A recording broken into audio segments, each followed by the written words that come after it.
Welcome to episode 3 of Ed Finn's America. This week, I'm continuing my exciting journey through the Buckeye State of Ohio, visiting the Cincy region of Cincinnati and North Kentucky.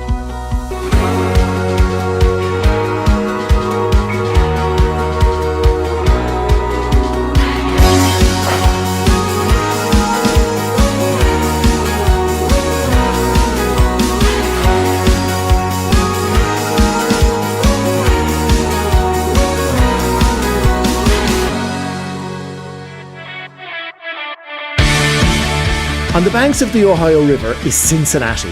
Across the water is northern Kentucky.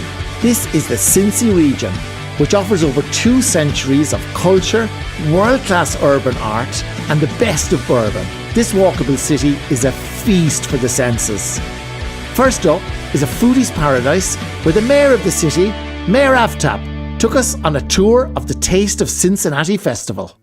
Hi, Mayor Aftap. It is an absolute pleasure to meet you. Ed, welcome to Cincinnati. I'm so happy we've got a piece of Ireland here in Cincinnati. This is great. It is always great to have a mayor on the show. I mean, we are very privileged. This is one of our incredible civic festivals where not just the city, but the entire region comes together and just celebrates the incredible diversity of our cuisine here. Yeah. We are more and more being recognized as a culinary destination. We had several James Beard Award finalists, which is a big deal in the United States.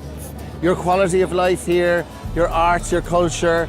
I can drop you in the middle of our downtown and you can walk to an American playoff football game. You can walk to a European football game. You can walk to a Reds baseball game. You can walk to Zaha Hadid's first designed American building in Cincinnati, the famed late Iraqi architect. There is so much thriving, vibrant culture in Cincinnati that I'm just so proud of it, and I'm so proud that you're here to experience it. Did the mayors of Columbus and Cleveland hang out with you while you were there? No, they were busy. Yeah, they were busy. Yeah. I am here. That's right. This is Maker's Bakers, one of our proudest Black-owned businesses here in Cincinnati. Amazing. The best banana pudding in the country. No, I've had banana bread. I've never had banana pudding. Wow. It's going to blow your mind. First. I can't wait for you to have banana pudding. Obviously, they've got the traditional banana pudding, but then because we're in southern Ohio, northern Kentucky, we've got the bourbon banana pudding. Oh yeah, which, that sounds good. This is his first taste, people of Ireland, of banana pudding. What do we think? It's bananas. Wow. That is well done. That's incredible. That's Thank you great. so much. I mean, like, bestseller, yes. So, there's cream, banana. Right. What did you say A little again? bit of vanilla bean cake in ours as well. Wow, that's like MasterChef stuff. What's up, Kelly? How are you? Thanks for having us. I brought my friend Ed from Hi, Ireland. how are you? Lovely to meet you. During a pandemic, you thought, my dream is to create a Jamaican restaurant sir. here in Cincinnati. That's been my dream since I was a kid. That's amazing. Well, Oh, we're yes, so sir. excited to have you. What's your best dish? What are you known for? Well, our jerk chicken. Jerk chicken? It's pretty awesome. Wow, Okay, that so was that's great. Bread of coconut rice and peas with a marinated jerk chicken breast. Wow. Our Rhinegeist slaw. And then our signature white sauce and a little extra jerk sauce. You're gonna wanna squeeze that lime over it and I'll get you a spoon. Wow. There's a gorgeous, Right? perfect spice. That is delicious. Cincinnati tastes pretty good. I love that. Wow. Thank you. We're a Midwestern city. We're incredibly welcoming. And great value for money as well. And more than anything, we want people to Yeah. know about us. We want people to come here and to be a part of what we think is an incredible story moving forward. It is just a completely walkable city, and it's got a free Lewis. We call it a tram. That's really the future of design, not just in this country, but in the world. I know you're the #1 city for street art in America and Yeah. USA Today, but it is phenomenal what you've done with that. And the Blink Festival, like the Biennale in Venice every 2 years. Absolutely. I mean, That is so good. Street art is, we view, not just a good thing to invest in art, public art in particular, but it's a huge economic driver for people wanting to move to the city. People want dense, walkable neighborhoods with incredible public art, and so the city has invested in that because we see that as a driver of tourism and a driver of economic development. And to be able to sustainably support that is creating careers, not just people coming here, but actual local artists getting their big break, and then having, you know, huge careers. And thank you for mentioning Blink. Oh, yeah. Blink is one of the largest art projection festivals in the world. We bring in about 5 million people every year. And all of these big walls that you see, we project digital art onto them, animations, Yeah. and it's totally free. You can just walk around, Yeah. eat and drink, and have I a good know. time. And thanks so much for shining your light on Cincinnati. Thank you too, right? Cheers. See you soon. 25 years of culinary celebration make Taste of Cincinnati the size and success it is today. It totally takes over the streets of the downtown area, with the crowd migrating to the baseball stadium to soak up the atmosphere of a true American pastime. The local team is the Cincinnati Reds, the oldest professional baseball team in the USA. Also in the downtown district, you have the Paycor Stadium to catch an American football game, or head to the TQL Stadium for a soccer match.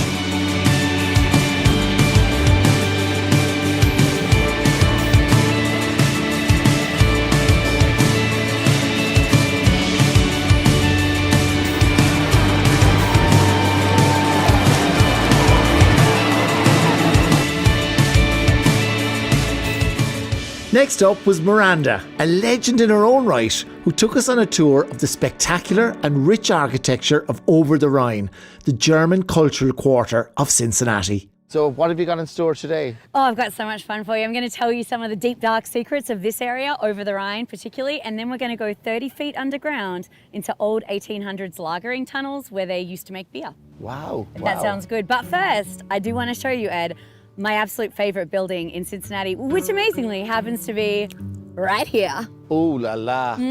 Cincinnati Music Hall, built in 1878. And it's like Batman meets Rome. Gorgeous. Batman might be in there, actually. Yeah. It was declared a National Historic Landmark in 1975, and Time magazine voted it one of the top 50 most haunted places in the United States. Wow. The north end was the site of an orphanage. The middle building right here, right behind it, was what was called Ohio's first lunatic asylum. And they buried a lot of the patients, and I use that term loosely, in the foundation of Music Hall. They used to put women in there for being too emotional. When they dug out the south end alone in like 2016, they found nearly 200 pounds of human remains.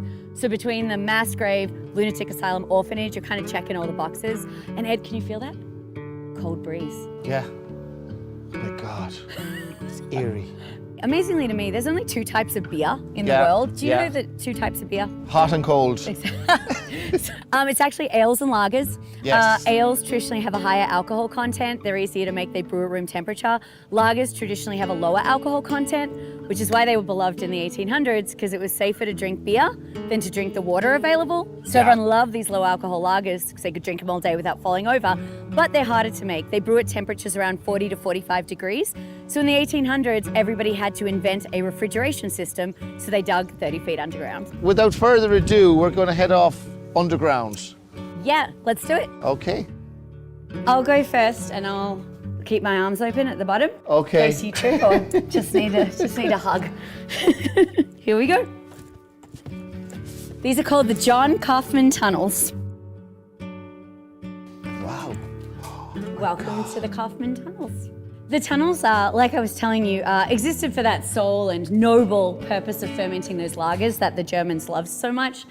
They started using machinery for refrigeration, so they didn't need the tunnels anymore. Now they could brew at street level. So the tunnels were rendered essentially obsolete. Under every ventilation shaft, it looked like this when we found the tunnels in 1994. Ooh, these tunnels are not for the claustrophobic. This is a zigzag ramp. It goes all the way up to street level, and that's what they would roll the empty barrels down. The breweries would go out, grab the barrels, roll them down this ramp, kind of like Donkey Kong. Back above ground, it was a chance to enjoy the cultural district of Over-the-Rhine. Where you're standing right now is the largest intact historical district in the United States. We have 943 historical buildings. That is more than the historic downtown districts of Charleston, of Savannah, Georgia, and of New Orleans. This is what you're going to repeat at dinner parties. In 1890, we had 1,841 drinking establishments, and we were only 7 square miles at the time, the city of Cincinnati, because we're awesome. I think that's called Dublin. Yeah, I think you guys got the idea from us. You have a moment in Cincinnati where you're like, what is the obsession with the pigs? Yeah. Especially like the flying pigs. This is because we were the largest pork producing city in the whole world, and it's in honor of our legacy of that. We were called Porkopolis, that's one of our nicknames. But there were so many pigs in the slaughterhouses, the townsfolk started to get nervous. They're like, oh, you're putting a lot of pigs in there. And the people who ran the slaughterhouses, they're like, everybody calm down. Our pigs are penned in really, really well. The only way they're getting out of here alive is if they were to, I don't know, fly over these walls. So the pigs break out. All these pigs run through the streets of Over-the-Rhine. Everyone's sitting there with their beer in the 1,841 drinking establishments, being like, well, I guess that must be a flying pig. And even more literally, Covington, Kentucky, across the river, was also huge for pork production. They would ship the pigs between Covington and Cincinnati, and they shipped them on flatboats, and the steam and the mist rising off the Ohio River made it look like the pigs were flying. Oh my goodness. So just to remember, now you know where the flying pig came from. It's for you, it's a little piggy bank, so you can save up and come to Ohio again. Where pigs fly. Where pigs fly. I love it, yeah. Wow, I can put all my dollars in there. That's brilliant. Well, listen, I've really enjoyed this tour today, Miranda, both above and below ground. It's been fabulous. Absolutely super. And thank you so much. You're so welcome. Come back anytime. Right. Now let's have another beer. Yeah, exactly. It's the place to go. From Over-the-Rhine to the Rhinegeist brewery, it was time for some chilled craft beers inspired by Cincinnati's German heritage, but with a vibrant twist. Chris! Ed! So good to be here. Great to see you. Welcome. It's beer o'clock. It is beer o'clock. It's always beer o'clock. Amazing. So I'm so excited. I'm here you're the biggest beer producing brewery in Cincinnati. Craft brewery, yeah. Craft brewery, yeah. wow. Really, we're trying to just bring a little bit of that spirit back to the building and back to the city. This is our main bar. Great.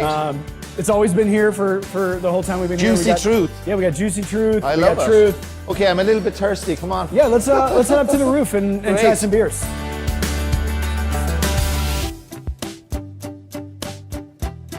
Amazing. That's so beautiful. Okay, I have to say, as beer tasting locations go, this is pretty good. We think so. Yeah, I so love great it. view. I always say it's my favorite rooftop in the city. Yeah, we'll start with some Cincy Light, 4.2% alcohol, so very drinkable, sessionable. Gorgeous. A tropical fruit ale, is it? Yes. Yeah, Bubbles is our line of fruited ales. We have a couple different flavors of them. This one's mango. It's a tropical blend, so some mango, some pineapple, some orange, some apple. Almost healthy. Oh, that is amazing. Yeah. So it has a little bit of because there's apple as part of the fermentation. That is absolutely that is not. That doesn't even taste alcoholic. Yeah, it's 6.2%. Wow. So great with breakfast. Yeah, exactly. But yeah, so it's a little bit light, crisp, fruity. That is a little bit different good. from classic beer. Yeah. Wow. No, that is delicious. Yeah, I love that. That is fruity. Yeah. Fruitiness in a glass. Wow. Mango bubbles. Yeah. 10 out of 10. Okay, I'm a human. Yeah, so me too. Beer for humans. Beer for humans. Okay, let's try. Okay. And then this is Beer for Humans is also the name of our community charitable program. Brilliant. So we use this beer to help kind of share the stories of some of the community groups that we work with. Yeah, well, listen, I have to say, Chris, that's been great. For $10, right? It's probably the best value beer tour I've ever been on. Yeah. I mean, and you get to taste, you get a beer as well. Yeah, you get $10 gives you a tour and a pint. Brilliant. Well, listen, again, thank you so much. Prost, sláinte, all that. Whether indoors or on the rooftop, everyone can chill out here. Wow, what a great experience that was. This is such a cool place. Great place to come and watch a game and a great place for a late night beer. Next, it was time to cross the mighty Ohio River into northern Kentucky. Amy, how are you? You're my bridge guide. Yes, I am. I'm so glad to see you. Listen, this is probably one of the nicest bridges I've ever seen in my life. Isn't it beautiful? Wow. Isn't so it beautiful? this goes over the Ohio River, yeah? It does, connecting Cincinnati to northern Kentucky. So are we going to have a walk across the bridge? Let's do it. Let's walk across the and bridge. talk. Yeah, All right, beautiful. sounds good. There's an interesting fact. There are more bourbon barrels aging in Kentucky than there are people aging in Kentucky. I love that. It's important to us. It's definitely. That is a great statistic. It is. Wow. And so folks can come right over the bridge and they can do their own self-guided bourbon tour on the Beeline, which is this wonderful little string of distilleries, restaurants, and bars that they can visit on their own and at their leisure and try all of this wonderful whiskey in northern Kentucky. Well, listen, Amy, it's been a pleasure to meet you, and this has been fabulous, and I so love this whole area. It's brilliant. And now, let's go and taste some bourbon. Let's do it. We're going the right way. After crossing the John A. Roebling Bridge, named after the engineer who also designed the Brooklyn Bridge in New York, it was time for revival. Hey Brad, how are you? Living the dream. How are you doing? I'm great. I've heard a lot about you. Thanks for coming in. I believe that you're a pioneer in these parts, doing something that nobody else is doing. We're having a lot of fun. You can come here and you can drink like centuries old bourbons and spirits from all over the world. Yes, sir. Yeah. Peach schnapps to scotch to rum to gin, tequila, just about anything you can imagine. And we open it up and share it with people. So it starts at $5 here. You know, so $5 gets you in the game, and really you don't have to give us anything. If you just want to come see it, it's totally free to just come in the door. This is an old Malvern, and what's so neat is we're on 8th Street here in Covington, and we kind of butt up against Cincinnati, and so what separates us is a river. So literally 8 streets less than a mile north. Yeah, of course, because we're in Kentucky. We're in Kentucky. This was actually from Cincinnati, Ohio, and so they were a whiskey rectifier. So they would source from Kentucky and make their own blends. And so this is from the late 1800s, early 1900s, and it's a little piece of our community here. So it's worth your while to hop on a plane, come to our area. You can come here. You can go to some of the top 100 bourbon bars in the world, or within a mile of here. Yeah. There's great food, great hotels. You have 3 sports teams: soccer, baseball, and football. It's an international destination, and your money goes so far. Yeah, no, I mean, I even noticed last night when we were out for dinner, like everything is such good value. So we just opened this weekend, and it says cognac on it, but for me, it really drinks like a vintage rum. What year is that? It's most likely an early 30s to 40s bottling. Amazing, Jeepers, Yep. and I mean, it just tastes amazing. It's phenomenal. Isn't it? There's the layer and the sweetness and the alcohol, and it hasn't got that. It's a softness. It is. It's super soft, delicate. It's very sweet. I told you they just can't make it like they used to. And the proof, Wow. We think the proof's in the pudding, and we open the pudding up.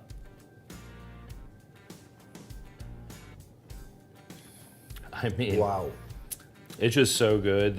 It reminds me of that's history in a glass right there. That is 59 years old.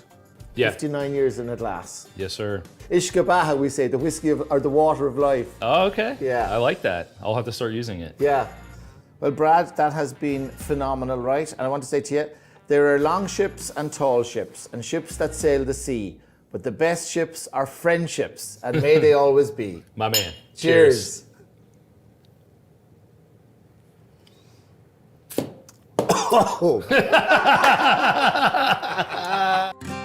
After savouring decades and century-old spirits, this is a revival of history and truly a once-in-a-lifetime experience. On the other end of the scale is New Riff, looking to cement its place in craft bourbon production with its own take on a Kentucky classic. Well, thanks for coming. I hope you enjoyed your private tour. Everything is just, I want to take everything home. Everything is beautiful We here. can help you with that Yeah. for sure. So, bourbon has to be made in the United States, first of all. We make 95% of it here in Kentucky. It goes back centuries, actually from Irish immigrants who came over, and instead of being able to make it with barley, they found corn here in the United States, and that's where it really started. So, Oh, really good to know yeah. that. So it has to be 51% corn. It has to be aged in a brand new charred oak barrel.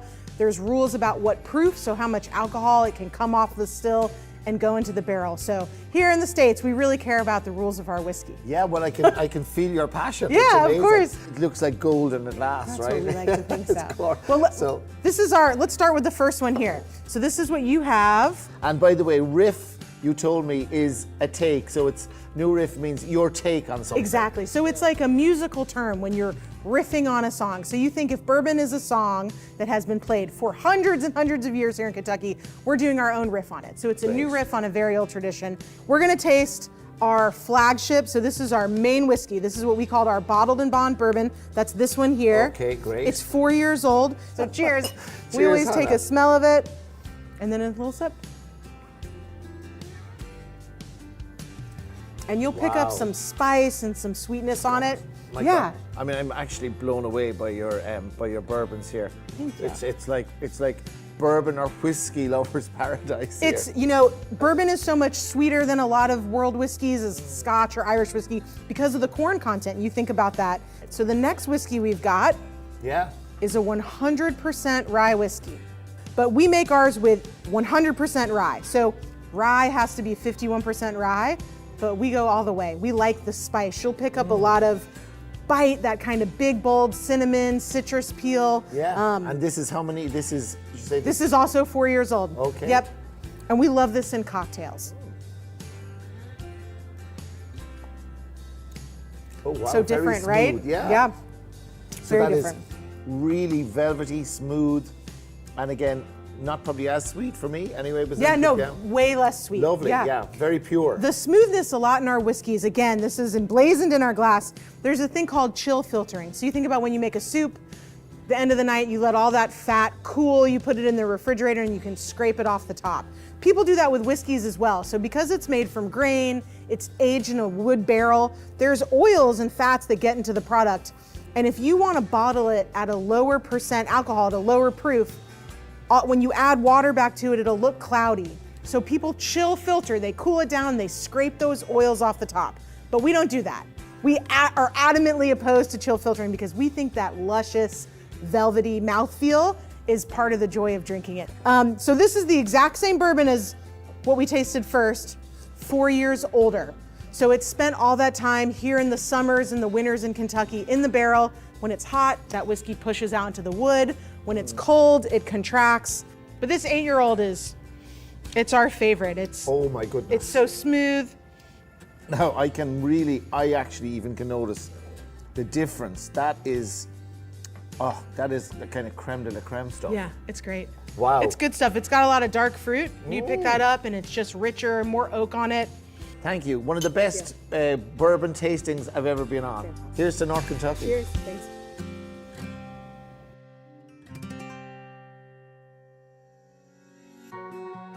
Well, I've come to the end of my Ohio adventure, and I'm so impressed with the countless surprises that the Buckeye State has had to offer. Ohio has proven itself to be a place full of unforgettable experiences. If you love great food, drinks, music, sport, arts and culture, Ohio is the place for you. Or, as the locals say, in Ohio, the journey never ends. It was time to hit the road for our next adventure, the city of brotherly love. Philadelphia and Pennsylvania, here I come.